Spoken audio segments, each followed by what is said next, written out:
In the run-up to a general election, this all looks like an aim to gain more votes. If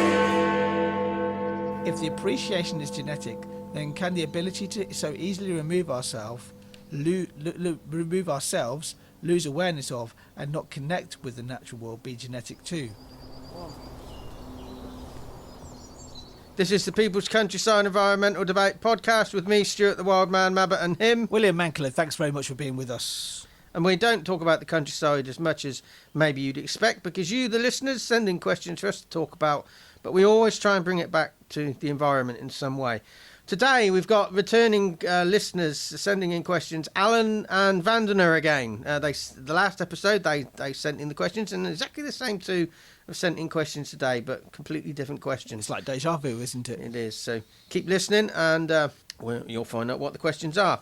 And so we have a conversational style. We don't debate that often, and we don't often have guests unless we really think they're going to contribute and add value to a certain subject.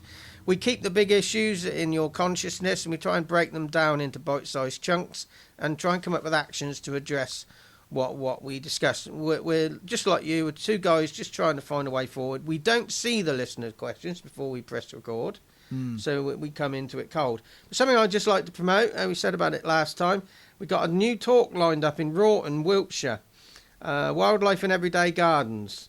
Wroughton Gardening Club.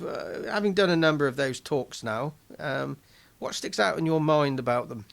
How different every single one is. The audience is such a big influence to the talks, because they are the ones that step up and say, "Look, I want you to talk about this particular subject." We give them a list at the start of every talk, and we get them to shout out the number of the item they want us to talk about, a particular subject of the wildlife in everyday gardens. But the audience, it's the audience every single time that really make the talk. And to make the audience even more valuable for this podcast, please share it with 5 of your friends. Oh, I like how you segue into that. You must be proud of that one, Stuart. But going back to the Wroughton talk, that's going to be the 3rd time we do this talk this year. We've got we're going to do this also in Steeple Aston in March, and also up in Woodhall Spa as well. So we're doing that 3 times this year, and who knows, Stuart, might even have we might pack in a 4th one. Is that? We don't know. I'd hope so. We don't know who is contemplating getting in touch with us, and if you are listening to this podcast, get in touch with us and have a chat with us, and we'll come and do the talk for you. Make sure you got deep pockets though, because we're not cheap. Anyway, what's the first question from Alan today? So Alan, thank you very much again for your question. Alan from Northway here in Oxford. Alan said, in October 2023, Rishi Sunak, UK Prime Minister, cancelled the Birmingham to Manchester leg of the new HS2 fast railway. What's the point then of the leg that is to be built from London to Birmingham? And also dropped or altered a lot of policies that could help reduce the effects of climate change in the UK. In the run-up to a general election, this all looks like an aim to gain more votes. I ask, is it right to legally or ethically for the agreed timeline for the UK to meet net zero to seemingly be changed at will by the PM? This stuff has an impact on humanity well into the future, so is it time for the big decisions like this to be made by a larger coalition and not just one political party and one leader?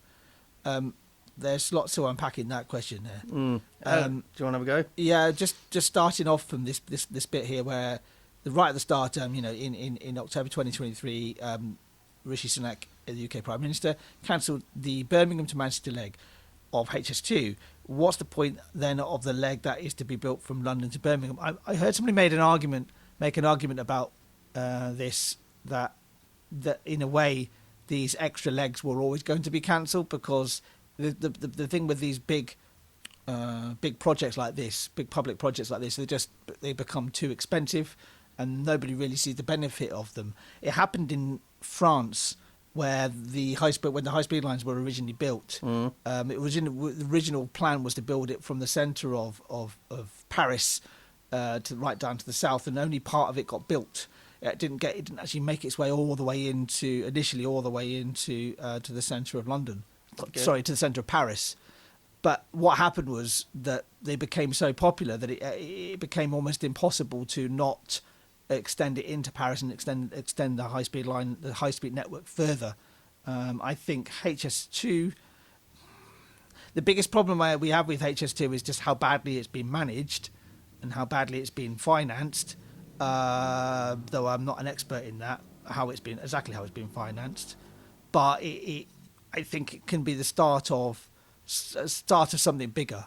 So even though it's stopped, you don't think it's a waste of time? I think you think it'd be picked up at a later date. I think it would be just added to, and Okay. also there was this whole idea, because when HS1 was, And that's the point of it being built from London to Birmingham. Then. Yeah, it still has value. yeah, exactly, yeah. What's forgotten as well is that HS2, the clues in the name, people, it's HS2. It's the second high-speed line. The first high-speed line was built initially to Ebbsfleet down to the Channel Tunnel, and then it was extended into London. Initially, when the high-speed line was produced for the Eurostar in particular to go into Europe, the trains had to leave Waterloo and then follow the regular railway line until it got to Ebbsfleet, and it took about an hour, I think, just to even get to the start of the high speed line. So the will then was there because people started using it, even when it was slower service. And then HS1 was eventually extended into St Pancras. As a side note, by the way, that was one of the main factors that actually enabled the UK, or Great Britain in particular, to get the 2012 Olympics, because a station at Stratford was built, and there was a very quick shuttle service into the centre of London then because of that. That's my take on HS2 there. But Alan is throwing the HS2 in the mix with other policies that Rishi Sunak, the British Prime Minister, has altered or dropped that could have huge impact on the effects of climate change on the UK. And he says in the run-up to a general election, this all looks like an aim to gain more votes. Is that why HS2 was dropped? Is that why all these things are being dropped? Or is it win votes, or is it big to keep? Because it's going to impact a lot of his friends in these industries that are going to have to change to become net zero or whatever we want to achieve. Is it a vote winner, or is it to keep his friends sweet? The cancellation of these projects. So, for example, cancellation of these policies and these projects. For example, the extension of HS2 is not necessarily. Let's not look at the cancellation. You should look at exactly what is being replaced with. So, for example, he's been given more licenses for gas drilling, right? Yeah. So I can see that he's looking for votes. He's trying to gain, and how he's trying to get the votes is by short-term results. He's talked about stopping the boats, for example. He's talked about halving inflation. He's talked about reducing the waiting list in the NHS. He's trying to make himself look as though he's actually getting things done. And HS2 is not something that will actually get, and it's particularly because that extension has not even been, there's nowhere near being built. I think the preparation work had started, Right. I believe, but anyway, it's not going to happen within the next year. It's not a result he can kind of pin on a board and say this is what we've done, or at least pretend that they've done, because that seems to be what this government likes to do, and pretend that they've actually had a result when they quite clearly haven't. But so I think that it is trying to win the votes. It's not but it's what they've been replaced with. If politicians are a short-term thing, like in the UK, they're 4 or 5 years, and then they have to stand for election again. Yes. Are they really the people who should be driving forward carbon neutrality or net zero? Because they're looking at things short-term. Well, that goes. Yes, that's then is the political system rather than the politicians, because politicians are unable, because of the system, to be able to really set long-term goals or long-term policy, because there's always should going we to be looking at them to maybe making these decisions then? Yes. Well, then the question is then who makes those decisions? Who actually is? Are we looking at business? Are we looking at industry? Because their goal, business in the industry, is to make money. At the end of the day, is to build business. And a lot of those are the politicians as well. Yeah, they're definitely in there. I mean, that's a bit of a broad. I would say it's a bit of a broad stroke to saying that every single business and every single industry is just after money, because that's not necessarily true. So Yeah. Alan says, is it? He asks, is it right, legally and ethically, for the agreed timeline for the UK to meet net zero to just seemingly changed at will by the MPs, by the Prime Minister? So is it legally and ethically right for him to change that? Just because he has the power to? Well, yeah. Well, he's got that's the power, but but you have to remember that he's also the power of Parliament as well. You know, these things have to also be discussed within Parliament, and then have to be agreed by Parliament. So, and Alan also says this stuff has an impact on humanity well into the future. So is there a time for the big decision to be made by a larger coalition and not just one political party and one leader? So, what's the UN? Yeah. The thing is, see, what I'm seeing is you got the haves and the have-nots. What we have in this country is a consequence of 1,000 years of our recent history. And basically, you have the wealthy who tend to get the leadership roles, and everybody else is there to keep them wealthy, and to it's not necessarily of societal benefit. It's to keep them growing, and wealth is hidden a lot. People don't necessarily reveal their wealth or even who owns what, and that's a way of controlling the masses in many ways. Of you don't really know who's yanking your chain. But if you had a coalition to drive forward net zero or carbon neutrality, would it be the politicians mixed with business, with the lay people? And because you've got that hierarchical skewing of the business people and the leaders having the power, if you had the peasants on that panel as well, would there be power be diminished within that, and you'd still have the cream rising to the top? Can you really have a coalition that's fair? No, because or fair, but also powerful. Actually, have the power in the first place, because it's not just talking; it's doing. It's actually happened. Things like I said, we have that. We have the UN. We have the United Nations.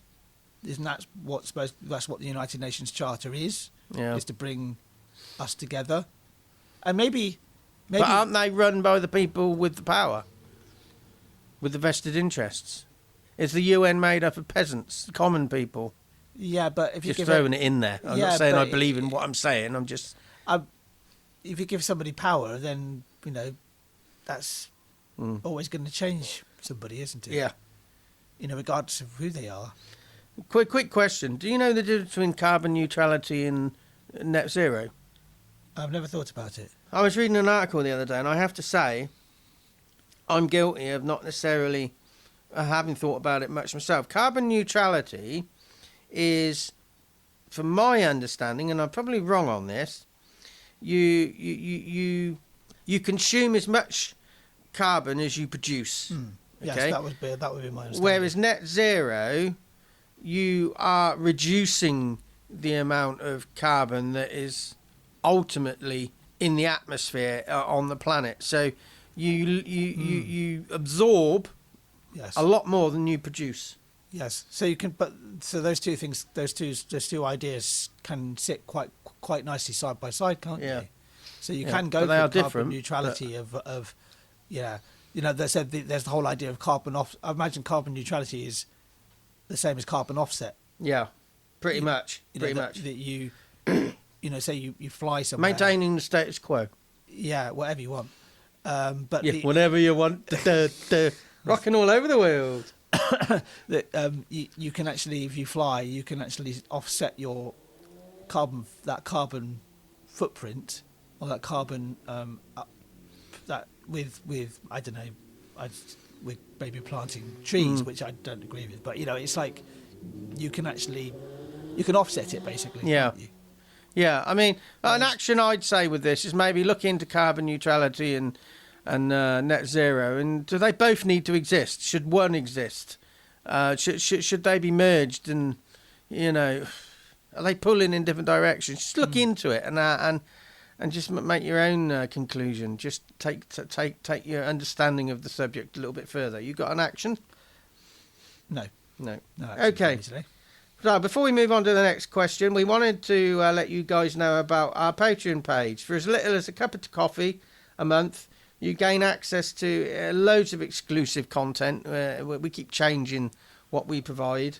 So have a look on there. Also on Patreon, that's where you get our newsletter for the People's Countryside Overall Project. The podcast is part of the People's Countryside Overall Project. And so if you go onto our Patreon page, it will be public, always public. Once a month you get a newsletter. The next one, I think, 26th of February. Yeah, that's sure that's the right date. Which is tomorrow. It is indeed. There you go. So have a look on there. You get all the information about what we're up to, what you can get involved with. So stop by. How can they find the Patreon page? Patreon.com/The People's Countryside.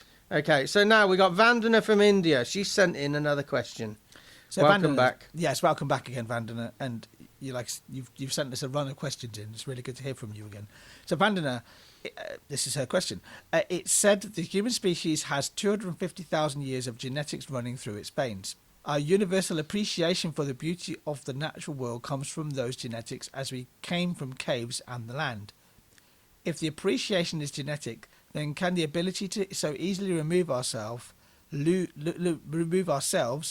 awareness of, and not connect with the natural world be genetic too? If it is, then we are seemingly being pulled away from and pulled towards at the same time.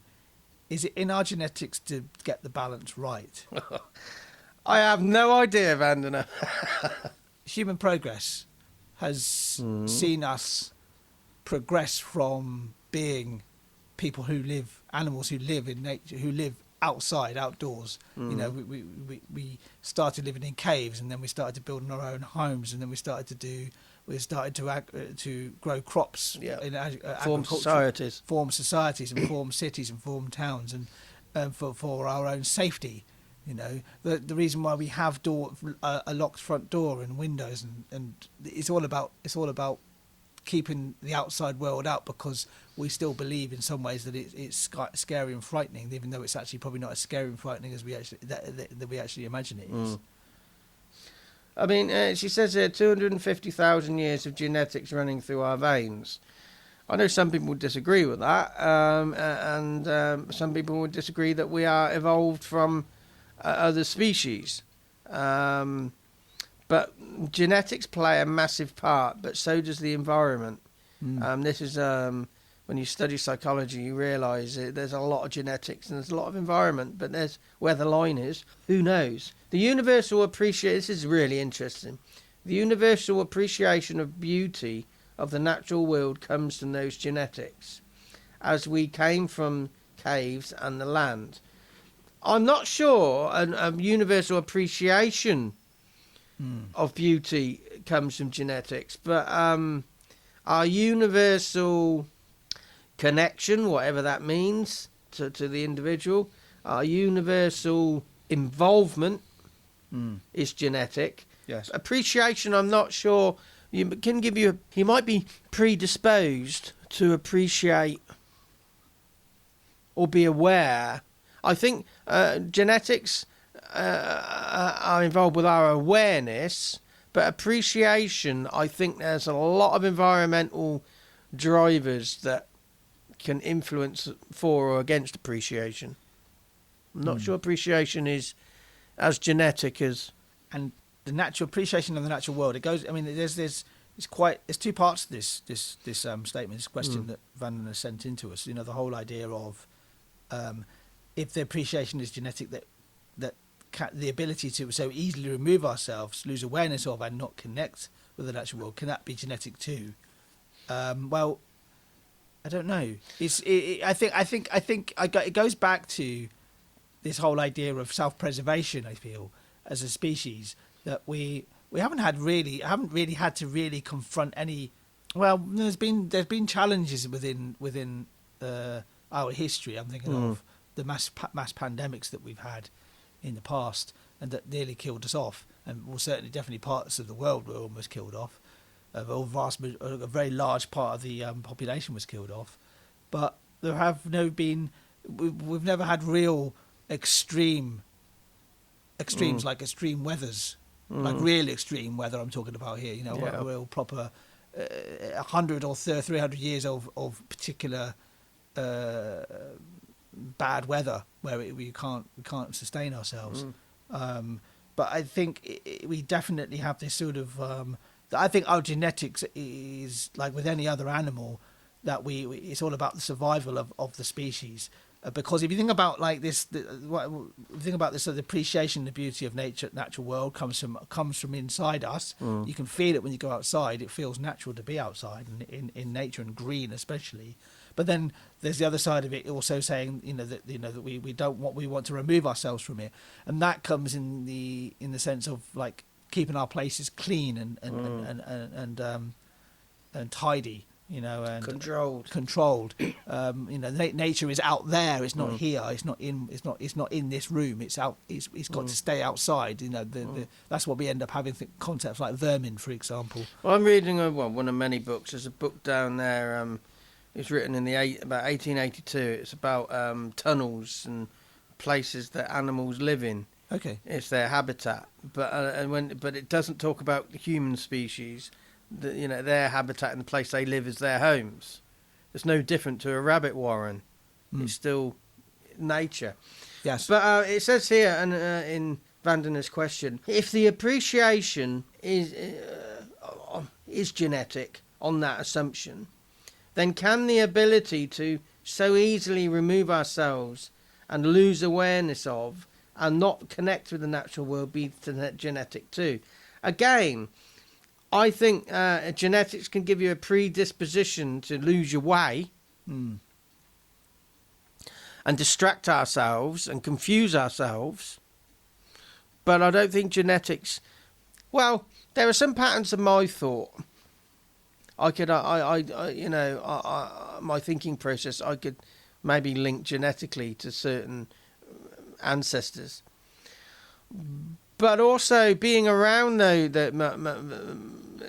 my mum's family when I was growing up, that's an environmental thing that can give you some conclusions and habits and behaviours that you wouldn't have learnt if you were just left to genetics.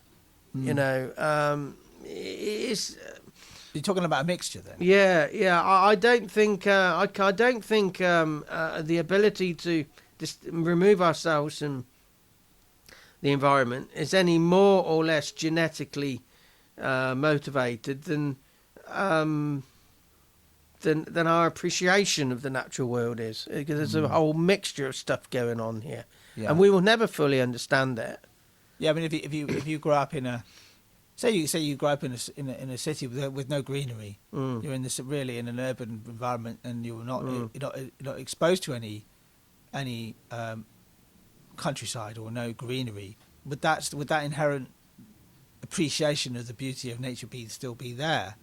It might be buried still, but it might not be there at all because you just were never exposed to it. I was exposed to a lot of greenery when I was younger by both my parents. We used to go out for walks in the North York Moors, for example, or just down the local valley and up Shotover, and be part of nature and get muddy and get dirty, get down and dirty. Yeah, exactly. Yeah. But it says the last part of Vandener's question: if it is all genetics, then we seemingly are being pulled away and being pulled towards things at the same time. Is it in our genetics to get the balance right? Yes. We are always being pulled to and from, genetically and environmentally. When I say environmentally, I'm talking about like psychology. You get the environmental influences, the genetic influences. We are being pulled and pushed all at the same time. And is it in our genetics to get the balance right? It's in our genetics and in our environmental learning to try and get the balance right. But I don't think the balance is the perfect equilibrium. it feels like there's a conflict. But how can, you're not going to get the perfect equilibrium forevermore. It's just a momentary thing. Because if it was a permanent thing, there wouldn't be any balance going on. It's just there. It's just permanent. I feel a conflict in us as a species of understanding the beauty and the value of the rest of the natural world around us. And then on the opposite side, you have this threat to us, or perceived threat to the human species and that's why we like to lock ourselves away. That's why some people just don't like green. They don't like this. They don't like it around them. They don't. They want a very clean and neat and tidy garden. And that's down to genetics and environmental influences as well. Absolutely, yeah. But it's definitely whatever the source of it is, it's there. That confrontation. They don't want it at their door. When they see, like I said, I'll use the phrase vermin, because vermin is basically an animal that is undesired in a household or around a household. But they're still wild animals. They're still natural. They're there for a reason, aren't they? Exactly. So so an action there is just to look in your own life and see what could be genetic and what could be environmental, and what percentage does each have. And I think in different areas the percentage will change. But I think on balance, environmental influences have a massive impact on us. Yeah, my action is to get out there and see the world. And some people would say the genetics are the truth, but it's very hard to know. Should we be more focused on our genetics and then... I think I can get really bogged down in it, can't you? Yeah, there's no answer to this. I said my action is, as we have said in the past, is to get out there and just experience the world, and particularly experience the natural world around us. One thing is you don't know how long it's going to be around. No. And the other thing is that if you do feel that sort of that disconnection from it, and feel that if there's a fear of that, the best way is to go out there and I would say confront the fear, because that often it doesn't always work, but there's always look for green spaces in where you live. Yeah, explore that. Explore them. So they can be the smallest green space you can think of, but just go and explore it, and go and explore how you're feeling it. Something else I'd suggest you explore, we're running a Just Giving fundraiser. Yes, and to get you an Extreme 8 wheelchair. All terrain, all singing, all dancing, 4-wheel drive. Yeah. Wheelchair. You're going to get a 4x4, Stuart. How do you feel about it? You're going to be middle class, maybe. Living in Hereford. Anyway, so we've already achieved a lot. There was a Q50R indoor wheelchair with some outdoor capacity, various other devices we've managed to raise money for. But we're aiming at 23,000 to get this all-terrain wheelchair. So basically I can continue doing the outdoor education work that William and I do together and separately. Yes. And the first chair, basically, I'm going to read this from the fundraiser. It says, "In a world full of barriers, it offers me a sanctuary to start working from again, and enables me to actively go out networking to generate more work opportunities and to secure further donations towards purchasing this all-terrain chair. Now, the all-terrain chair will then be relied upon to undertake aspects of the outdoor education work." So this podcast is just part of what we do.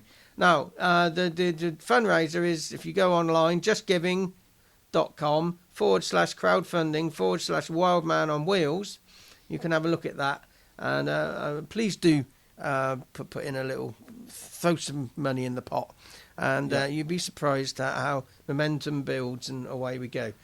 Now, part of what we're doing with these wheelchairs is looking at accessibility in general, aren't we? Yeah. To how accessibility to the natural world, to nature, is not always just looking at what happens when you get there, but actually when you're in these places, nature reserves, etc. Yeah. Is actually being able to get there and get into it in the first place. Yeah, exactly. We're looking to collaborate with the Earth Trust in Oxfordshire, basically to make them an accessibility hub.